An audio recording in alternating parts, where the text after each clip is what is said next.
Yeah.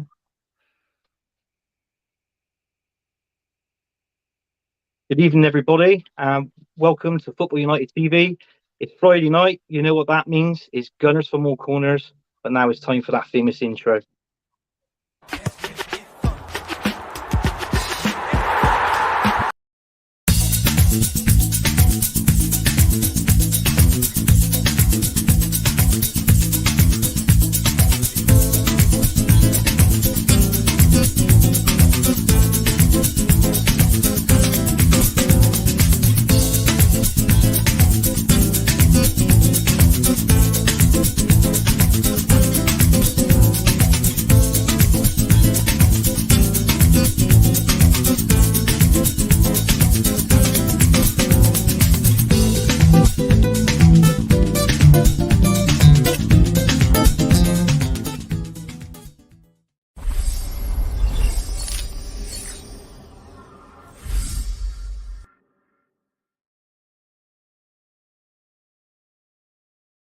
Even everybody, apologise for that. I actually, my finger slipped and it went onto the bloody wrong intro, and I had to play the right one.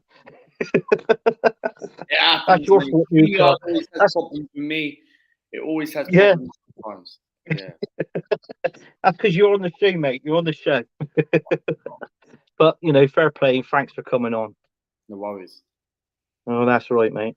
Yeah. How are you? You okay? I'm good, man. I'm good, man. I did my top six show earlier. Episode 18's out of the way. Yeah. 19 next week.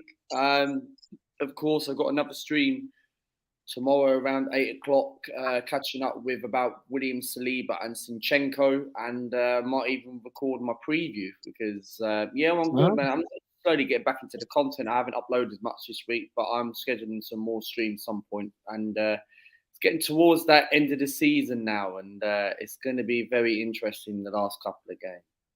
Okay, yeah. Well, if everybody that's watching, make sure you tune in, subscribe, and also like to Lucas' show. Yeah, Because he obviously, right, people in the chat, I don't know who you are, but people in the chat, if you haven't subscribed, then feel free to if you want. It's your choice, and we're on the road to 3,200. So we are a bit of a way from that, but let's hope we can do that at the end of the season, the next couple of weeks.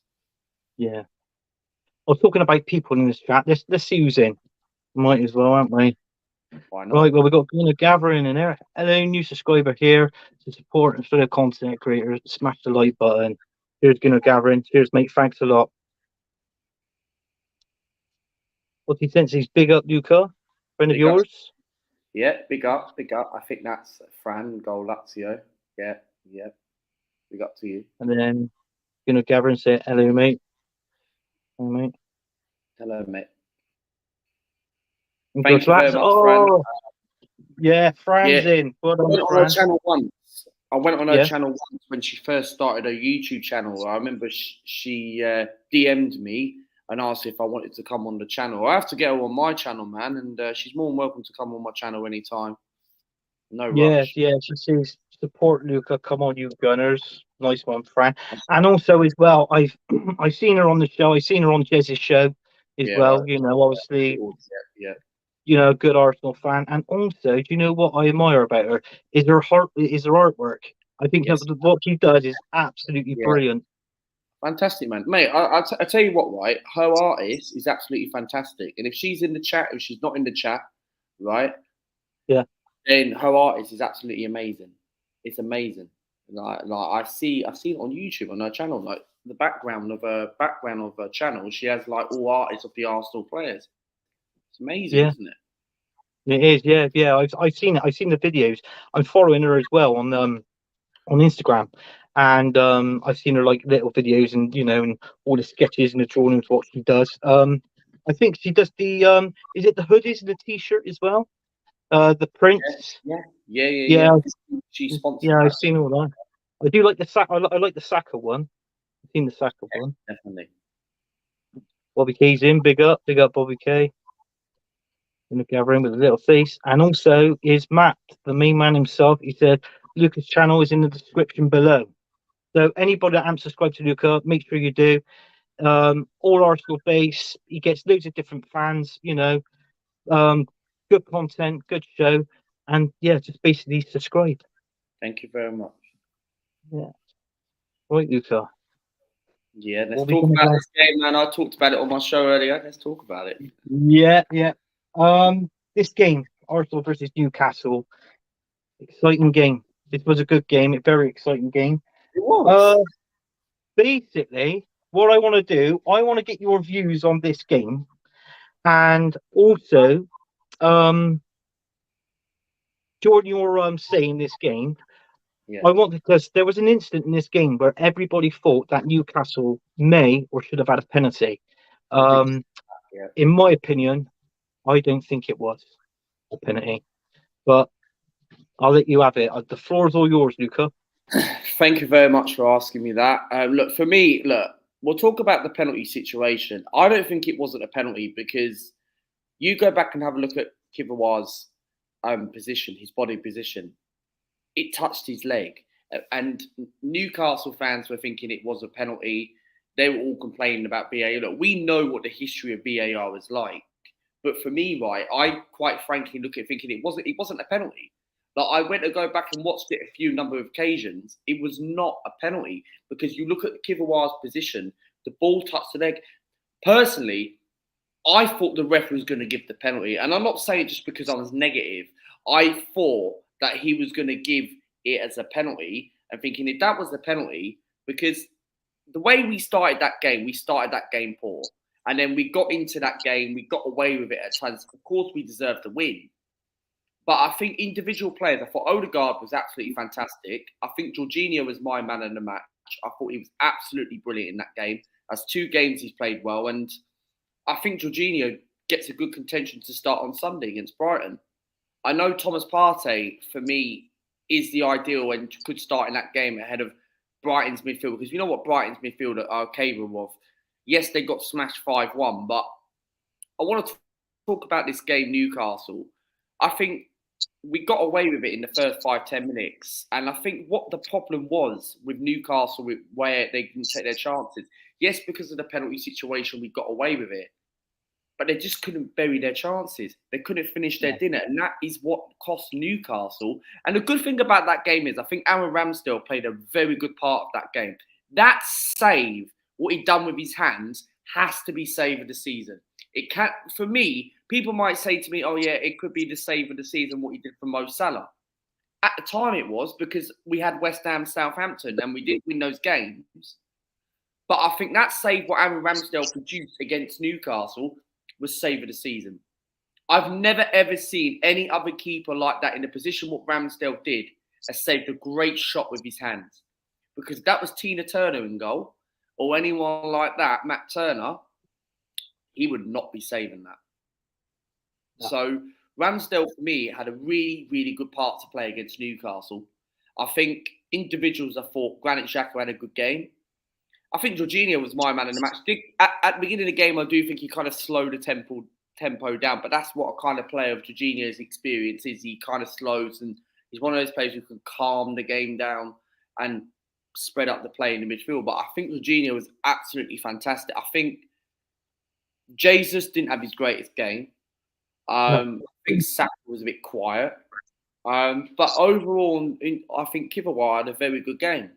And I said this in my match reaction against Chelsea the other week when we played Chelsea. I said, Kivawa, why are you starting the kid that has only made a few appearances in the Europa League, that's barely made any appearances?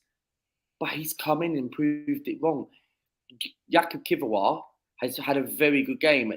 And right now, I'd rather start him over Rob Holding.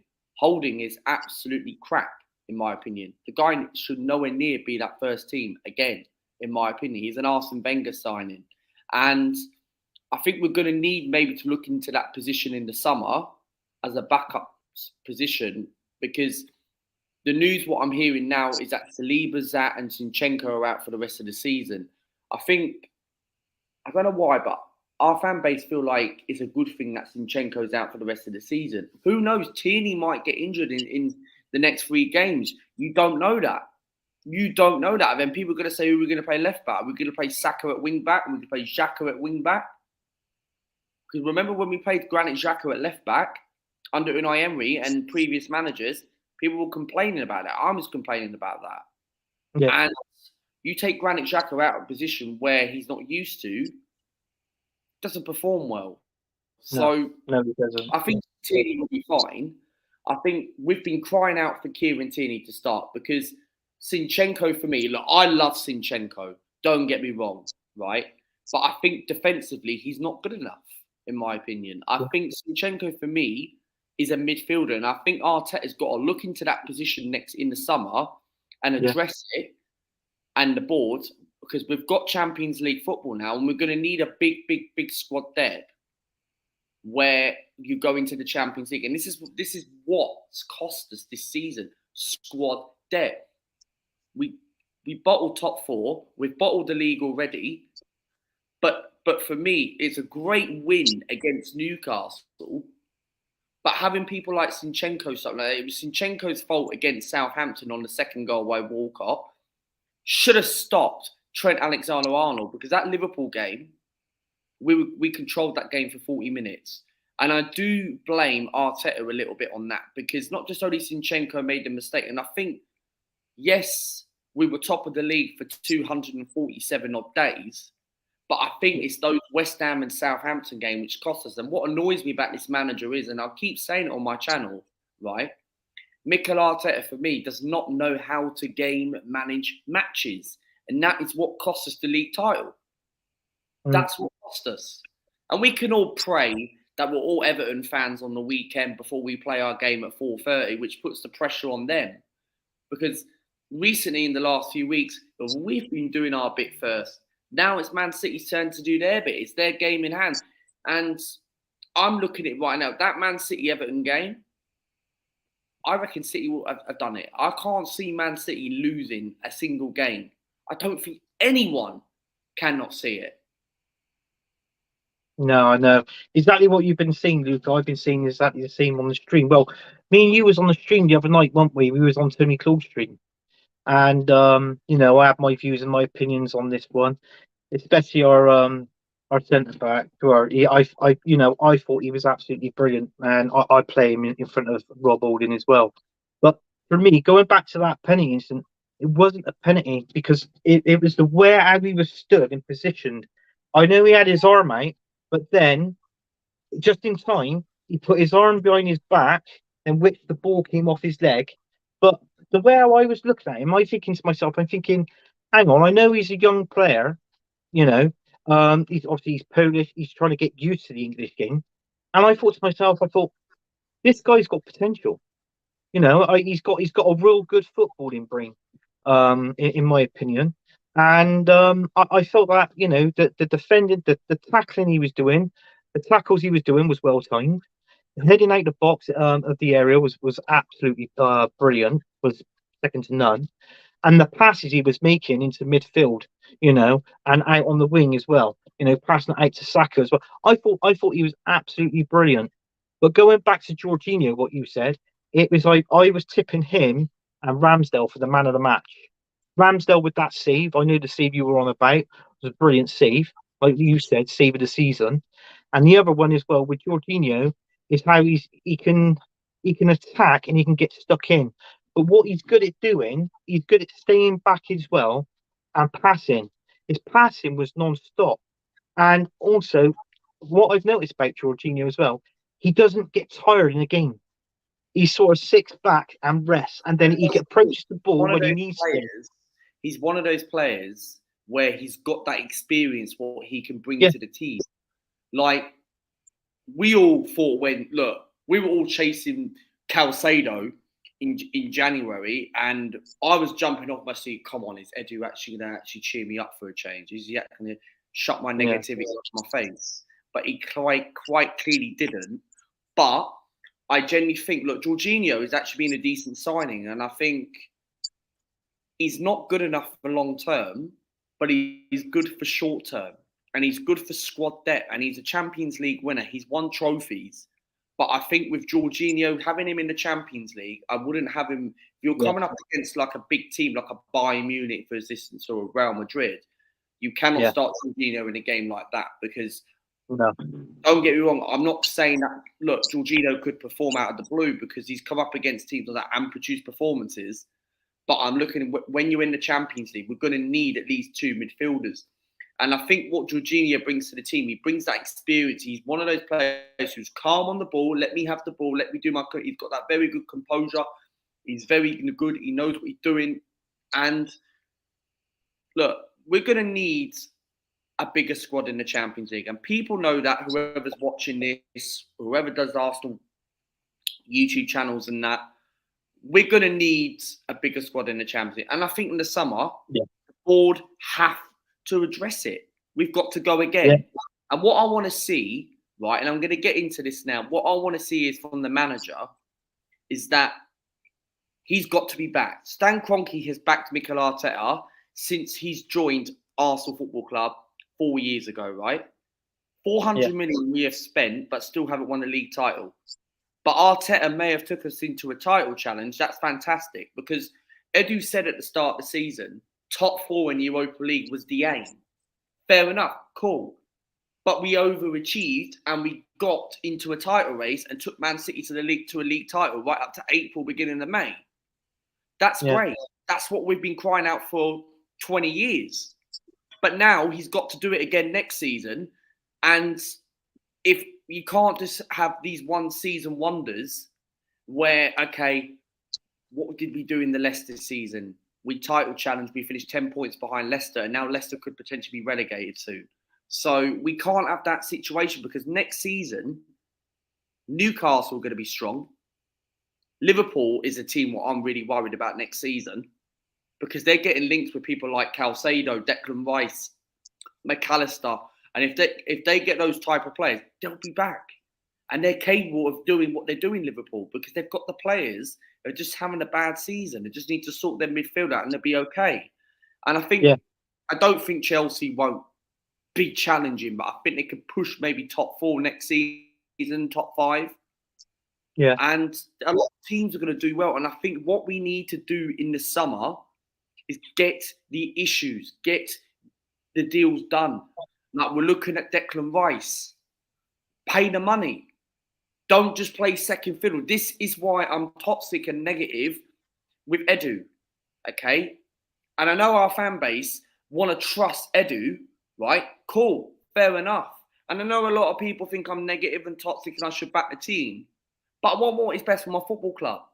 The aim for an elite sport is to challenge and win trophies. Not just finish. Look, I can understand, yes, if we finish second this season by a couple of points behind Man City, fair enough. It's not good, but at the end of the day, we go again next season. And he's got to do the same thing.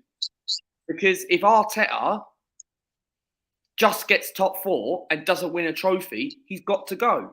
Because for me, you've got to add a trophy towards it. If we go out the Champions League group stages, I don't think we will because I think we're capable of getting out the group because we're going to see what we're like in the group stages next season, right? But if he doesn't get, look, say for example, if he doesn't get past the group stage or the round 16, then Arteta goes into the Europa League, then he's got to win that. So if we get knocked out of the group stages and finish third in our group and get a bigger, say we get like Bayern Munich or Real Madrid in the group and we don't finish top because they're more likely to finish group winners. We go into the Europa League and we win. Like if he gets top 4 and wins the Europa League, if we go out the Champions League group stages, we give him another season.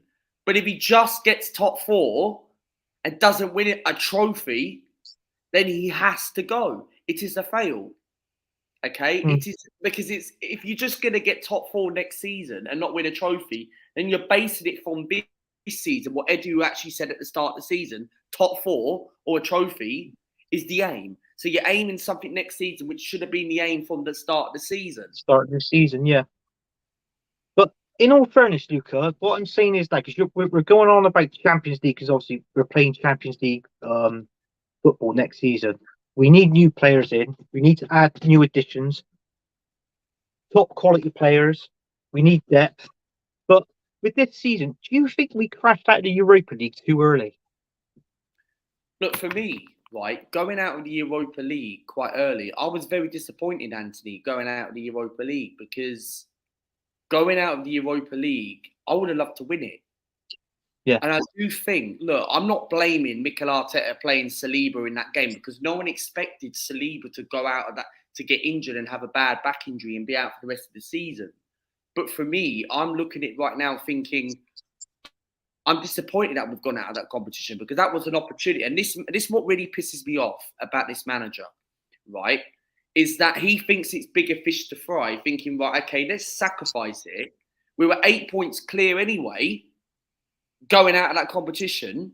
And I'm thinking, look, I can understand, yes, we don't have the squad to compete for the Premier League and the Europa League. I get that. But for me, it's an opportunity for a trophy. You give up the FA Cup. I can understand we lost to Man City. Cool. But the Carabao Cup, nobody doesn't care about that. But the Europa League is something where I wanted to win. If this manager would have won the Europa League and finished second, I wouldn't be complaining. I'd be like, okay, fair enough, he lost the league title, but he has a European trophy in his CV. Then that's a trophy. You go and win it. And then the next stage, you go and win the league. Because I said, if we would have won the league this season, right, then the next game is to go win the Champions League. But now where do we go from here next season? Because this manager this is why I sometimes criticize the manager. And for me, people know what my individuals are with Arteta. I say it every single week whenever I do a show. What I want from this manager is to win trophies. That is what we are. We're Arsenal Football Club. We should be competing for the big honours. We want to be the best. We want to be better than Liverpool. We want to be better than everyone else. But for me, this manager, well done. He's given me what I want. Okay, he hasn't won the league title, but for me, he's got us challenging, right, at the start of the season. And that is what we have done. We've been top of the league from August to end of April, right? Normally we will be at the race by February. And he's overachieved that, which is great. But he's got to do it again next season, or he gets top four, try and challenge us again, because a lot of teams are going to be Liverpool are going to be back next season. Other teams are going to be back next season. We don't know what next season is going to bring. And what I want to see in the summer is be ambitious. If we've got 200 million to spend, go and get 2 midfielders. I don't want Mikel Arteta just to say, okay, let's just bring this Real Sociedad midfielder. Yeah, well done. That's our midfielder sorted. No, not like quite. 18 mil. To be honest, that's a typical Arsenal thing. And this is why, if you want to act like a big club, and we are acting like a big club now, which is great. And that's what I've been crying out for a very long time. Yeah. But we've got to keep doing that gradually and start building. That is what we've got to do. We've got to keep challenging for the honours of the big trophies. That is what it is for an elite sport. You cannot just sit back and just say, okay, let's just accept top 4. Keep the fans quiet. I'm excited for Champions League next season. We haven't been in it for 7 seasons. I'm looking forward to hearing the Champions League music. Thank God we don't have to watch EastEnders and Emmerdale on a Thursday night. But quite frankly, I'm looking forward to actually be in the Champions League next season. I can't wait to play the big boys because that's going to be a test, right? And if you want to compete for look, what I want to see in the Champions League, even if we don't win it, because we don't expect to win it because we haven't got the players to win it, but it's a competition. Think about what Inter Milan did the other night. They are 90 minutes away of a European final. Yeah. And they're about 4th or 5th in the league. And the Champions League these days is a cup competition now.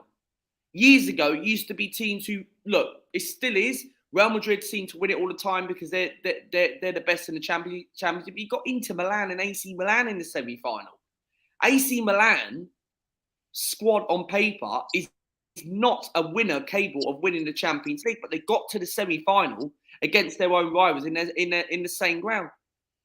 Because you've seen teams like Inter getting into the Champions League, right, semi-final, and Inter were absolutely brilliant. I watched the game the other night on Wednesday against AC Milan, and they were fantastic.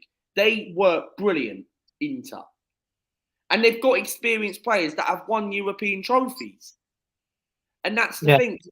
And I would love to see someone like that win it instead of Real Madrid. But this is what I want to see for Arsenal. Go far in the Champions League, even if you don't win. Go try and get quarterfinal, semi-final. Try and do Yeah, that. round of 16 quarter-final. This is what I've been saying. And that's what I like, because to be honest with you, if we don't have top quality players for next season, the way how we bombed out at that Europa League this season, we ain't getting out the group stage. It's as simple as that. But I tell you what, Luca, the comments are flying in. They're flying in. Good, get more numbers. That's fantastic. Right across the pond. He says, Gunners from all part of the world. He loves it. Thank you, mate. Cheers. Big up to yourself. I hope you're well. And then goes, Toontown, where I live. Like a Toon, the real Toon army. I like that.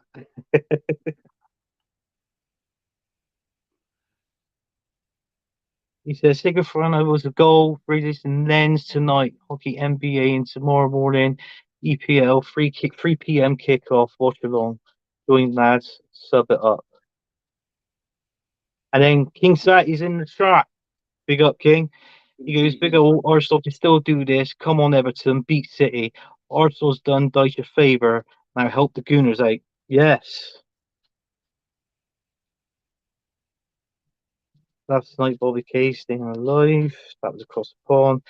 Everton will get them held office. Do you know what? I still think that I think Everton is going to give Man. I mean, who predicted them to beat Brighton 5-1? I still think they're going to give Man City a game. Do you know what? I think 1-1. I'd be happy if Man City draw. I think as long as Everton gives them a bloody good game, so Man City doesn't if win. Man City draw to Everton, and then we beat Brighton, we go top by 1 point, means we're going to need Man City to just lose that game against Brighton. If we win the rest of our 2 games, then we're champions by 1 point. Yeah. Kawaran, Trossard and Georgie, all good January signings. They are. They have been. We didn't have a bad January window, to be honest with you. Yeah. Across the pond, welcome friend. And draw to Everton, and we win all the rest of our games. I think they win the league by 1 point. Yes, I mean we can only get if we beat Brighton, Forest, and Wolves. The highest points we can get is 90. That's it. But if Man City they can most probably get round about. I think is it 91, 92 maybe? It's somewhere around there. They can get 94 points. Yeah. So it's like what I said. I could see there being a twist, but it's more likely it most probably be. I really hope so, and I can be proved wrong. But the thing is, I don't see Man City losing any games.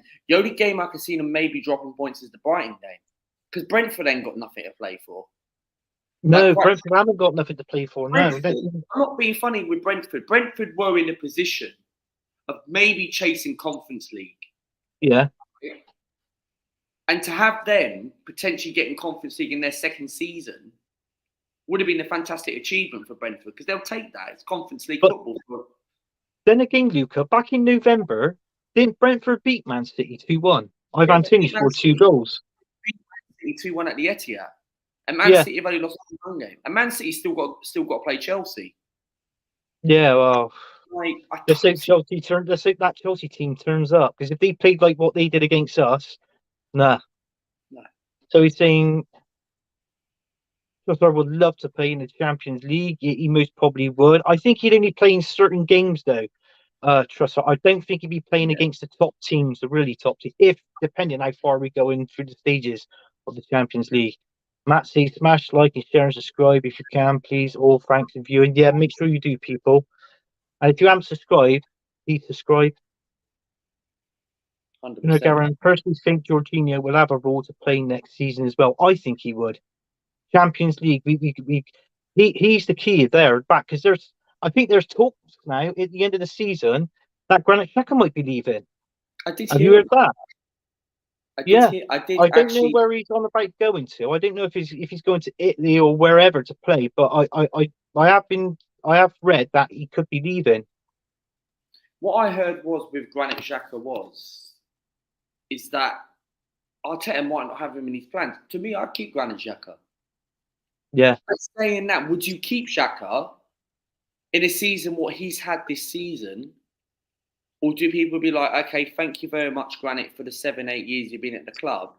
It's like you've had a great season, which no one expected. But maybe it's time to move on for a younger version midfielder, because we're looking at that Real Sociedad midfielder. I've not seen him play. but he's meant to be a really, really good midfielder. Really good midfielder, yeah. I We've mean, it's got like what we were just discussing here. Sorry, Luca, a sec, across the pond. This is what we were discussing about Jorginho. You know, he's slightly like a non-athlete, but you know, he's smart, he's good, he's a communicator, and yeah, he is a great passer of the ball, big time. Yeah, he is, and that's what Jorginho brings to the team, and he's going to bring that in the Champions League. That is Yeah, what he's like we just said as well. Look, telling about Xhaka, maybe a good offer in Xhaka. Yeah, you know, he's spot on there, and it's true that he might be leaving mine, but he's been so good. I mean, we've slated him over the years when he's got red carded, he's done stupid tackles on the pitch and that. He hasn't been thinking well, but of late, I think to be honest with you, I think it last part of last season and all this season, I think he's been really well. Granit Xhaka. Quite frankly, I think Jacques has had a Finishes fantastic in season. 10 minutes, have your say. Well, Really he might be had finishing a 10 great minutes. season. I do, Right, but anyway. I just think with Xhaka, if he wants to go, then fair enough. But we're looking at Moussa Diaby. Moussa Diaby. Yeah, but yeah, I've read that as well. There's been a few names been flying around, and I mean, we were after him 1 or 2 seasons ago. You know, his name was drifting around. You know, the Emirates and that. King says Muller Rice is worth 120 million. Though is he? Well, do you know what? Just bear in mind, I've read out your comment, King, but we might gradually come back to that later on within the show. Everton versus Man City is a banana skin. Well, it can be, but depends if Everton turn up and give them a good game. I know King, big up, mate. Hi, lads. Right, I could see the 80, 90 million, not one booth for my friend. Well, yeah, it's exactly the same with this one. We're going to talk about this later on within the show, but you know, it's like what Matt said. Keep your comments coming in. I do think we need to take cups more seriously. Yeah, we do. And pumps up for them. From the manager and the club, as all fronts of big squads, you want to stay up. Well, you want to stay in all competitions. Yeah, we do want to stay in all competitions. We want to get as far as we can in a competition.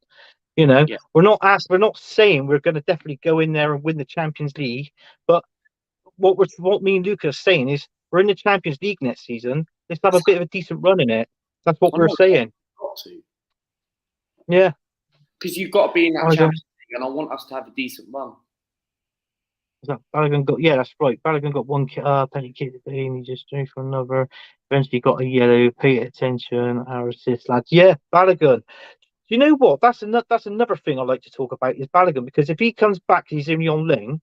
Would you bomb? Would you keep Balogun and then bomb out Eddie Nketiah? Yeah, why not? I think Bannigan's 10 times better than Nketiah. I think what Bannigan's doing in the French league, he's ripping it apart. Yes, it might be a piss league, but quite frankly, what he's doing as a young boy and a young talent is absolutely fantastic. I think Bannigan, for me, I'd have him back in 100%, but he doesn't want to. He doesn't want to be here because he knows he's No. not getting first team football, especially with Jesus, especially with Trossard, what we bought in January. I think he isn't getting in that team. And if I was him right now, there's either two. Right. I'd be knocking on the door, thinking, right, okay, you give me my position. I was ahead of Mbappe by probably the best player in the world. Yeah. Now, quite frankly, I'm not getting picked.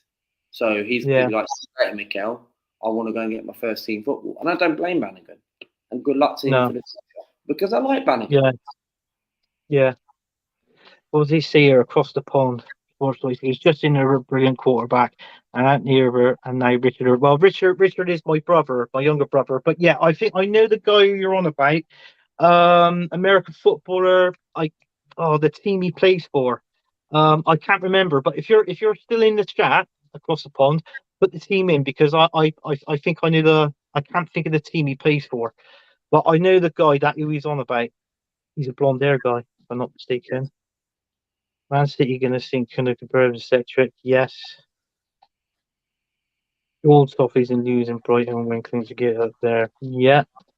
Across the pond, he also says Brighton can beat Man City. Yeah, I mean, the people are running Brighton down since that loss against Everton, but I feel when a team loses like that, it picks them up and they try and lift their spirit and morale into the next game.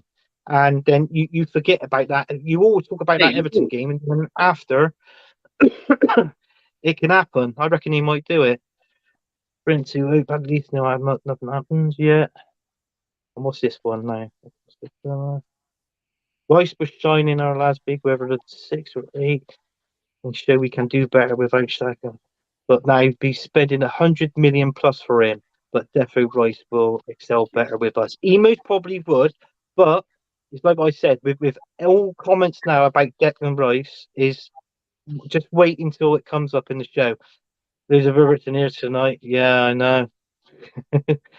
Just in the LA truck. That's it. Like I knew it was gonna. It's LA something. You got the LA Chargers, LA Rams. I didn't want to see one without destroying the other team. You could get a jersey. He's brilliant young NFL quarterback. Yeah. Borgav's in the chat. Big up Anthony. Big up Borgav. They're all saying big up Borgav. He's saying big up to you as well, Luca. Big up to you, man. Thank you very much. Good chat with me lately. Yeah. Hope you're well. Bargav. Bargav, big up, mate. And across the console sports, yeah, it's all good. I think I have caught up with it. Oh, hang on. Ellie Ram. Yes, that's right. Ellie Rams is Cronkies. So, and the Denver Nuggets, yes, that's the basketball team. Yeah, I can remember them too. Apparently, I don't think that they're. I'm not too sure if any of them are doing well over there. But this is most probably why everybody sees Cronky out, but Cronky won't go out. Because I'll tell you something now. He'll be He's going there. out anytime soon because No. he's back to Mikel Arteta, and Arteta spent around 400 million. But Yeah, that's right. Yeah, he's not. He's not easier to stay. I think personally, he's like with the Man United fans. With Manchester United, the Glazers. Everybody sees the Glazers. They want some out. People are coming in to buy Manchester United. Do you know what? It won't surprise me if Glazer hangs around at least one more year, 1 or 2 more seasons, because they want an absolute fortune for Man United. They want about 5 billion plus. But the thing is, G.F.A.C is now going to be the Manchester United owner. It's okay to be a local person. Yeah. Got the money to sort out the training ground. That Old Trafford, that stadium is falling apart. Well, yeah, it's falling apart. Exactly. Apparently, there's leaks. Apparently, Old Trafford is infested with rats. Seriously, it's infested with rats, Old Trafford. Rats. So I've been told. Yeah. Right, we're going on to the next topic. Sorry, Luca. We're going on to the Arsenal and Brighton game. Basically, I just want to get your thoughts on this game, mate. Who do you think is going to be starting in the starting lineup, and also your score predictions in this game as well? I think this game's going to be a really good game. I think what Brighton would need is look, for me, I think it'll be a difficult game, but I'm confident. Yeah. I'm confident we can win the game. We're at home. If we were at their place, I wouldn't be confident, but I'm confident. I think we'll beat them, but I think it will be a very tough game. Brighton have got a few injuries, like the likes of Lamberty, Solly March, but they're not big names like Calcedo, Matomas, McAllisters. They're not the key players, but no, I think this will be a really interesting game because I think the Arsenal seem to play well when the pressure is off, and this is another thing which annoys me about this club is when the pressure is on, we collapse, and that shows us the prime example: West Ham and Southampton, and we have to win this game regardless, and we've got to hope that Man City. Even if Man City win that game, they'll be on 85 points. We'll be on 84. Then Man City still got to play Chelsea next week. We've got to play Forest. I think it's a Saturday or Sunday. I don't know what it is, but I think, quite frankly, we've got to win this game, and I do think we will. But I think Brighton would want to respond because to get battered 5-1. Don't get me wrong. I think Brighton have been absolutely fantastic this season. I think Potter's done well and had a really good part to play of that. But since this manager's come in, De Zerbi, for me, I think he's pretty much manager of the season. I really do. Yeah. Have you noticed with this manager now, Brighton under Potter, To me, in my opinion, I find when Potter was in charge of Brighton, they were more of a defending team than attacking. But now this guy, this new Brighton manager, he's got them both playing in all three areas: defense, midfield, and attack. I mean, I know they haven't got a greatest goal scorer up front, but I mean, I was watching Brighton the other day, and the work ethics of what Danny Welbeck was doing. It was like Jesus in one way, his work ethics that was up front. And I mean, he scored two goals. Not last week as well. He scored two goals, Danny Welbeck, didn't he? Got two goals last week. So is Danny Welbeck could turn up. He scored against us before with Watford when we relegated Watford, and Danny Welbeck had a really good game. He even had chances in that game to prevent Watford to stay up, but it didn't happen. So we won that game 3-2 a few seasons ago. Look, I think, quite frankly, I think we will get the job done. I think starting lineup wise, I'd go with, of course, Zinchenko's out for the rest of the season, but now I'm hearing something on Twitter. Zinchenko might be back. So it depends. It depends, doesn't it? If Kieran Tierney's there, if Zinchenko's not 100% fit, play Kieran Tierney is obvious. Because I tell you what, don't get me wrong, I do like Zinchenko, but when he goes forward into that midfield, he can't get back, and it pulls our centre backs across to cover the left hand side, and then it makes one of our players, normally is Thomas Partey. Then Thomas Partey, if you notice, he comes back in centre back just to help out. So it's those three positions is being affected all the time. And it was the mistake from Shevchenko that led to Chelsea to score their goal. So, but if it was me, I'll play Kieran Tierney at the back and then left back. I most probably give Jorginho, leave him in midfield. The guy who I most probably would play up front is Trossard against his old team. I think he'll want to score against them. And I hope he does. But that means resting Saka. But if you can rest Saka in a team like this at Brighton and play Trossard and he scores, I'm all for that. It'd be brilliant. But against Brighton, that's the thing, because don't get me wrong, I think Trossard's a quality footballer and I love Trossard. Yeah. But I think in a game like this, you rest Saka. I know he's been fatigued, he's not performed. But Brighton could beat us. They could turn us over. They've done it. Caicedo can have a rehearsal performance. And I think we don't have to play Saka in a game like this because it's very risky. You don't know what Saka's going to turn up. No. I think starting wise, I'd go with Ramsden in goal. I'll go with Ben White at the back. I'll go with Gabriel, Kiviwar at the back. Tierney at the back. I don't think Zinchenko will make it anyway, but I think Tierney will play. Xhaka, Jorginho. I'd give Partey a miss in a game like this. I'd rest Xhaka, Jorginho. I'll go with Martin Odegaard. The three. Well, Martinelli. Start with Martinelli, of course. Jesus. And sorry. Oh, well, yeah, you would play Saka, but if Saka wasn't performing in the first half, would you take him off at half time and make your substitution at the start of the second, or like the first 5 or 10 minutes into the second half? So he doesn't really do that, does he, Arteta? No, if Saka's not. Yeah, but Arteta doesn't want to do that because you don't know what you're going to get out of Saka. Because the last time what I can remember Saka had a great performance was that international break.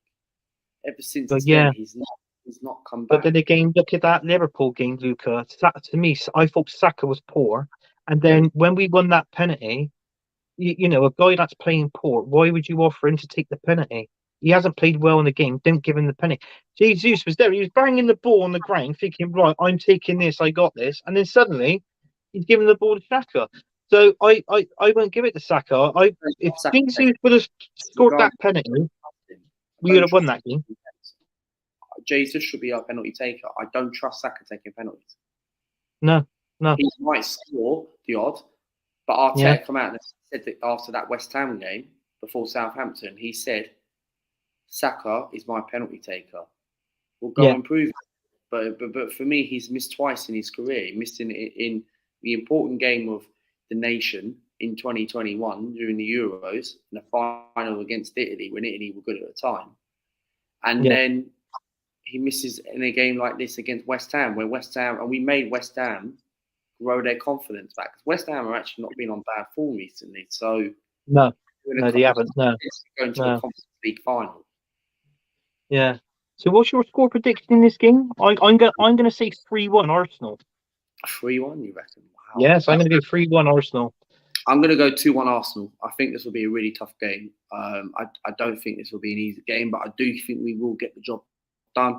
I think Brighton are really on good form, but I think they are conceding a little bit the same as us. I think now we're at home. I think, look, if anyone can tell me that we go and beat Newcastle 2-0 and keep a fantastic clean sheet, because away from home, we've actually put in decent performances. Okay, we've only lost, 4 games this season, I think it is. And we've had a few draws, which has let us down. I think we'll beat Brighton. I do. I'm confident because we're at home, we're at the Emirates. The Emirates is a fortress, and we're going to need to win this. I'm going 2-1 Arsenal. Okay, mate. Okay. Right. We're going to go on to the last topic now, Luca. Yeah. And this is the main one. Declan Rice to Arsenal.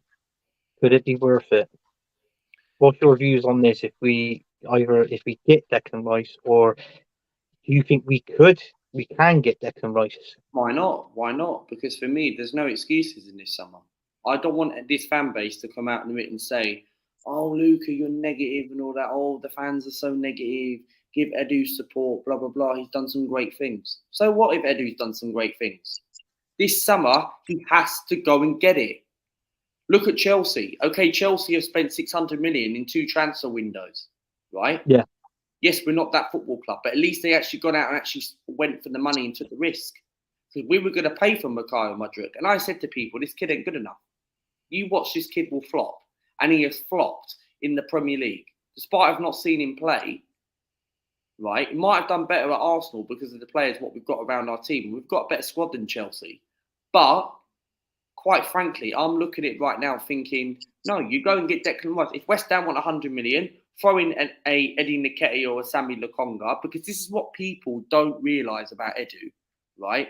Our fan base believe that they feel like they're in love with Edu. Well, go improve it then. If you really think that Edu's done some good bits, I clearly don't think he hasn't. Because I know Arteta didn't want Jorginho, and now he's starting to play Jorginho because of performances. And Partey's is a bit fatigued and he's a bit tired. He is fit, Partey, but he wants to rotate it for the season. So I'm looking at it right now thinking, no, you go and get Declan Rice. If he's worth 100, he's not worth 120 million. I think he's a 70, 80 million pound footballer. But Declan Rice, pay the money. He's better than Mudryk. And he's a position what we're looking for long term, because Xhaka ain't going to be at the football club that long. Partey ain't going to be at the football club for the remaining in the future. I might get a few years. But you need someone like Declan Rice. If Arsenal could go and get Declan Rice, and this should be the number 1 target. Never mind about us striker. Right? We can got plenty of time to get a striker in a transfer window. I don't see us getting a striker anyway. But I think with Declan Rice, go and get it. If West Ham want 100 million to 120, try even slap 90 mil. Because this is what I don't want Edu to do. Play second fiddle. Okay, let's do what we did with Calcedo. Put in 2 bids, got rejected. Here's 60 million, reject. 70 million, 75 mil plus £5 million add-ons, reject. If Brighton would have offered 80 million or 85 mil in January, we would have got the player. And we would have won the league. 100% we would have won that league. And for me, either Declan Rice or Calcedo, I take Declan Rice because he's young, he's a virgin, he's 24, 25 years old. They're both great, right? But you have to bring 2 midfielders in, not just the one. You have to spend, because we're in the Champions League. If we were in the Europa League and if we weren't competing in a title challenge right up to now, I can understand. Fair enough, just go and get them. And then you've got El Neni, the Jorginhos for the Europa League. But I don't want this board and this football club to come out in a minute and say, oh, it's a great season. Well done. Let's just go and get the 1 midfielder, what we need. We need 2 midfielders. If this manager can get Declan Rice and that Real Sociedad midfielder, we have very good, great backups. It'd be fantastic if we got Calcedo and Rice. Then we're cooking. Then we're acting like a proper giant big club. But what annoys me about Edu is that he seems to play second fiddle. Doesn't if the club wants the actual bid, you've got to pay the money. Chelsea did it, Yeah. didn't work out, but you have to Yeah. take the chance. Rice isn't worth. We know Rice how much. For me, I think Declan Rice is worth 80 million at best, maybe 85 mil. But How I about don't think he's Casino worth. as well? Huh? How about Casino as well from Brighton? Do you think I he's worth more than 100 million? think Caicedo's maybe 90 million. Yeah. So this is what I'm saying. I mean, don't get me wrong. We both most probably like the play, both of them there. But listen, as you know, Lucas, same as me, this is Arsenal Football Club we're talking about, and it won't ever happen. And it'd be one or the other. If not, I got a funny feeling. Um, it may go right down to the end of the transfer window. And if we haven't got Declan Rice, if we haven't signed him within that last hour of that deadline, he's not coming. So they've got to have a backup plan. The trouble is with Arteta, he's always and when he's managing the team as well on the pitch, he's got a plan A, but he's never got a plan B, Arteta. And this is why sometimes Arsenal gets predictable with it as well. Not just signings, but playing the games as well. And he's never got a plan B to fall back on. There's always plan A with him. Get in there, get that. And sometimes it doesn't work. You've got to have a plan B, and that's something that he's got to work on next season. See, this is the problem. If he doesn't have a plan B, then why does he not have it? Because I don't want us to wait around thinking, okay, let's go and get Declan Rice on deadline day. Let's pay 100 million just to cheer up the fans. No, you've got to get your business done now. You have to get it done. What I want is, right, and we do this sometimes, we don't do it sometimes, but most of the time we never do it. If you want to get Declan Rice, I want him in 1st of July in that pre-season camp. I want him on that plane in USA, right, whatever SoFi Stadium or whatever it's called, where Stan Kroenke is, right? Because Kroenke will be in America watching us. He only comes to America when Arsenal are on the US tour, and Arsenal have been starting to going up there for a few years now, and I like that when they come to America. But I want to see people like Declan Rice, right, at Arsenal Football Club. I want him to come to Arsenal and be on that plane in USA. I don't want Arsenal messing about thinking, right, okay, we're getting the Real Sociedad midfielder and that's it. That's our midfield done. We're in phase 3. We're in phase 4. We're ahead of schedule. No, I'm sorry, but for me, I want Edu and the board, and I'll be calm. Let's see what happens in the summer, because this summer is massive. And we need a backup centre back, whether regardless who it is, I don't know who it's going to be. Maybe bring would Austin Trusty be good enough as a backup? I'm not sure, but he's had a good season for Birmingham. But we're going to need a proper backup. I'm hearing Trusty. He scored a few goals for Birmingham as well in the Championship. He scored a few goals for Birmingham in the Championship, and it's like Chelsea might. We're talking about that. Chelsea might get a new manager. You never know. Yeah. Frank Lampard, he might go to MK Dons. I'm joking with you, Luca. But I'm just going to go to the comments, because the comments are all flying in.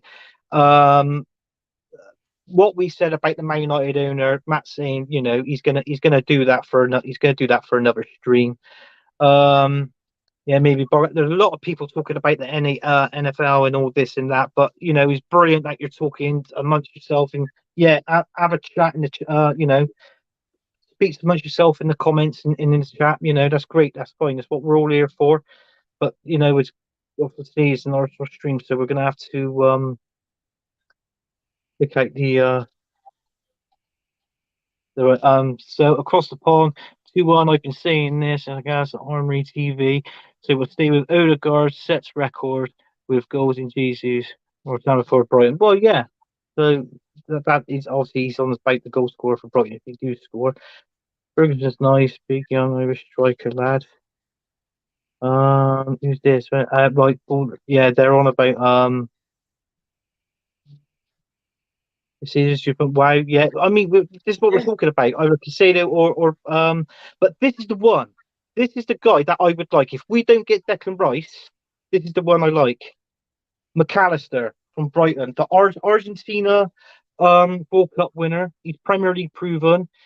Good penalty taker as well. You know, he takes penalties. He gets stuck. He's your box to box midfielder, and I think that is what we need in there. More so, I know he plays at the back, but I think he's going to Liverpool, and I think he actually fits Liverpool very well. I think he's a very good. Well, we'll see. We'll see, man. Right, there's a lot of Bargav across the pond are having their they're having their conversations. But yeah, Carol, that's fine. Saka got killed by the Kardashian curse, I'm afraid. Yeah, I heard a rumor or something like that with Saka and one of the Kardashians. Were they friends or something? Are they or whatever? I don't know. As soon as I reset anything about that, I was gone. I just switched off. I said to run up in Newcastle. Yeah. If it's price I could say, dude, then you choose. Well, that's Sankovic or Tillemans. What would you choose? Now, Tillemans to me, he's more of a right. Leicester normally plays him on the right. Leicester on the wing. He's a free agent, but I don't want him now because I think we've been waiting for a very long time on this midfielder, and I think last year or January was the perfect option to get. We said this on Tony Clove's show, didn't we? But I said if it means bringing Tillemans in and just playing him in certain games, and then Saka because it for a rest, and then Saka plays obviously more games. If it means Saka for staying at Arsenal, I'm all up for that. I don't want. I know it seems like he's good now for players to fight for their position, but if Saka's got to fight for his position and for what he's done for us at the minute, that's scary times, and it's a scary thought as well because the rumor is that Saka he hasn't even signed a contract at Arsenal yet. No, he hasn't. So do you think he will? Yeah. Do you think he will sign a new deal? I think he will. I think he will. I mean, bloody hell, if Eddie Nketiah is on £100,000 a week, then you got to be giving Saka. You got to be giving him what 220 a week easily. If that's what he's going to want, he's going to want at least double. Say if he doesn't sign a new deal, are you going to start to panic? He will sign. He will sign. But he will sign. He will sign. Yeah, yeah. Pick two. The polls above. Can Arsenal beat Brighton? Take your vote. Yeah, if there's a poll in there, just vote on the poll, and then we'll see what the outcome is at above.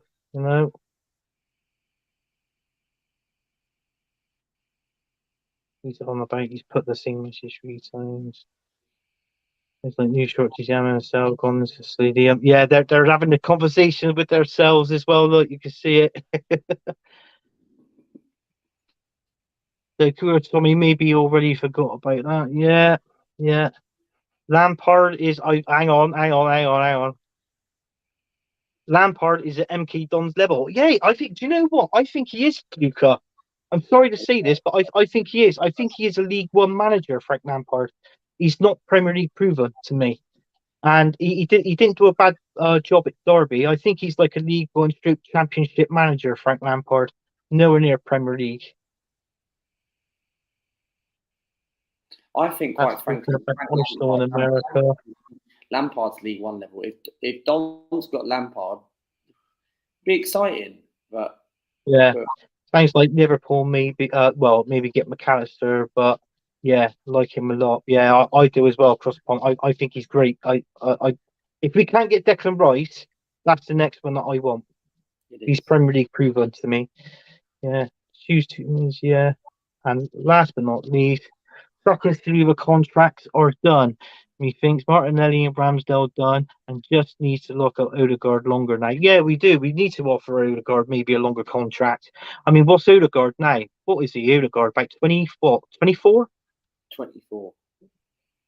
Something like that. So yeah, I feel that he's I feel like, we've got to keep him. I mean, I was a bit iffy on him first, but I do feel that You know, he's a really good player, and keeping that, he's on 15 goals already, isn't he? Joint with Martinelli. It's brilliant. It's absolutely brilliant. Who expected for a midfielder like that? Because we talked about like a couple of years ago. Remember when we were crying out for midfielders, and we barely had any midfielder. And now we've actually got midfielders to score. And Arteta, the thing about Mikel Arteta, what he's done is with Martin Odegaard, because we were all a bit cautious. Was he going to be good enough to come back on loan? But he's proved it, and he's doing very well. And if Leicester get relegated, James Maddison is an interest, but Maddison could be a replacement for Smith Rowe. But are you really going to fit Maddison and Odegaard in the same team? We really don't need James Maddison. No. And there's a chance that Smith Rowe could be an Aston Villa player because he likes to go back in under Unai Emery again. So there's a chance that could be happening as well. So, but then again, I'm disappointed with Smith Rowe leaving. I'm disappointed. I think I'm disappointed. I don't want him to go. I don't want him to go. No, I don't. I really think there's a player there. I really do. I think he's a backup from Odegaard. He's a backup from Odegaard. If Odegaard gets injured, put in there. I know that. I mean, it's like that player we signed, Fabio Vieira, for 35 million. I mean, all we can judge it. Well, all I judge him on is that goal he scored against Brentford. It was a good goal. I mean, his work rate's not too bad, but we haven't seen much of him, so we can't really talk about him. We can't talk about his strength. I don't rate Fabio Vieira. It's like with me, you're saying that people don't rate me. So because I'm Fabio Vieira. Well, yeah, well that's right, Luca. You are the Fabio Vieira lookalike, aren't you? So is anybody in the chat? If Luca looks like Fabio Vieira, put your comments in. Fabio Vieira lookalike, yeah. But the thing is, Fabio Vieira doesn't wear this, so it's all right. So look, Fabio Vieira for me. Look, the thing is, why would you go out and waste 34 million with a guy who only made I think it was 5 or 6 appearances? Lee Gunner touched it when we first signed him on his channel. Why would you go out and waste your money on a kid like that, where we were chasing for people like Tillemans throughout the whole summer of last year? Yeah. I don't get it. It's just like this guy needs to bulk up a little bit, man. This guy's got skinny arms, like pigeon arms. So, quite frankly, I'm looking at it right now thinking Vieira's not good enough. It's like you're wasting. This is the problem with Arsenal. We're wasting money on these younger talents who ain't good enough. Go and get the players that are required, that will improve our team. That's all we're asking for. Yeah. I mean, across the pond here, he's saying about Saliba now. Obviously Saliba is what we have. Always need for 3 decades early. And he thinks like Sol Campbell and better. Well, he is. He's really disappointing. I thought Gabriel once was Gabriel, but everybody now is sort of gone off of Gabriel. Good player, good defender still, but we've sort of leaned against Saliba towards him. And then going out on loan to Marseille, I really think that helped his career. And Unai Emery, it was Unai Emery boy, and he knew what he was like. But I'm glad he's still with us. Luca is the English Italian Fabio. You need a goatee. You need a goatee, Luca. You got to prove one.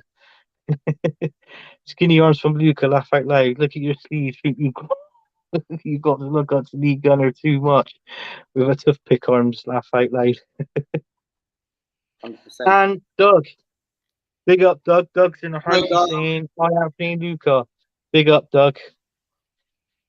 Right. I think that's it. We've come towards the end of the show now, Luca, because I think you've got a bounce, haven't you? I've got a bounce. So yeah. Okay, mate. Do you just want to give your show a shout out, mate? Yeah, subscribe to my YouTube channel. Quite frankly, let me read this comment quickly, if you don't mind. What's he say? Skinny arms for Luca. Laugh at you. Look like the sleeves that look up to Lee Gunner. What doing this? With 2 big arms. Very funny. No, subscribe to my channel, Luca AFC. In case you guys remember, turn the notifications on, as you never miss a brand new upload. It's not hard. I'm not trying to beg or anything like that, if that's what people think I am.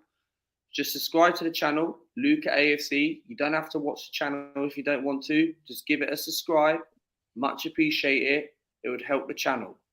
We are on the road to 3,200. What's coming up on the channel tomorrow? We are live around 8 p.m. where I'm going to be talking about the latest injuries about Saliba and Zinchenko.